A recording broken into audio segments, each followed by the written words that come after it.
বিচারের সবকিছু এভিডেন্স তাজা থাকতেই আমরা তদন্ত শেষ করব। কোনো বিচারকে কোনো রাজনৈতিক উদ্দেশ্য হাসিলের জন্য ব্যবহার হবে না, এটা আমরা আজকে প্রসিকিউশনের পক্ষ থেকে জাতির কাছে পরিষ্কার করতে চাই। যে দেখুন ৫৬,০০০ বর্গ মাইলের জুড়ে কিন্তু এই অপরাধটা হয়েছে এবং পুরো রাষ্ট্রযন্ত্র, পুরো প্রশাসন যন্ত্র এই অপরাধের সাথে অধিকাংশ ইনভলভ ছিলেন। সুতরাং এই তদন্তের সম্পন্ন করতে একটা রিজনেবল টাইম লাগবে। আমরা জানি না সেটা কতদিন, তবে সেই সময়টা যাতে খুব বেশি না হয় সেটা আমরা এনশিওর করার চেষ্টা করব। বিচারের সব কিছু এভিডেন্স তাজা থাকতেই আমরা তদন্ত শেষ করব এবং সেটা বিচার প্রক্রিয়ার মধ্যে নিয়ে আসব।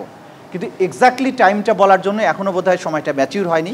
আমাদেরকে আরও তদন্ত সংস্থায় লোক দরকার হবে, প্রসিকিউশনের লোক দরকার হবে। আমরা যখন ফুল সুইং মাঠে নামবো তখনই বুঝতে পারবো যে আর কতদিন সময় লাগবে। All Time Roma. Taste it, love it.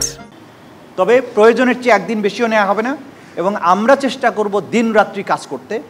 জাতির প্রতি এটা আমাদের অঙ্গীকার যে জাতির সন্তানেরা এত বড় স্বাধীনতা এবং মুক্তি এনে দিয়েছে, তাদের জন্য তদন্ত সংস্থা এবং প্রসিকিউশন যদি দিনরাত কাজ করে এই বিচারের কাজটা সঠিকভাবে করে দিতে পারে, আমরা মনে করব এই জাতির জন্য আমাদের এটা ক্ষুদ্র একটা অবদান হবে। সুতরাং টাইম টেবিলের ব্যাপারে আজকে কিছু বলতে পারছি না। পূর্ণ উদ্যমে তদন্ত শুরু হওয়ার পরে একটা ধারণা করা যাবে, তখন হয়তো আপনাদেরকে আমরা আপডেটেড। বর্তমান সরকার কোনো রাজনৈতিক সরকার নয়। এই সরকার এসেছেন রাষ্ট্র কাঠামোটাকে ঠিক করে দেওয়ার জন্য। এই বিচার প্রক্রিয়া দীর্ঘ হলে এই সরকারের পুনর্নির্বাচিত হওয়ার কোনো কারণ নাই, সম্ভাবনাও নাই। সুতরাং এই সরকারের কোনো রাজনৈতিক অভিলাষও থাকতে পারে না, নেই বলে আমরা জানি।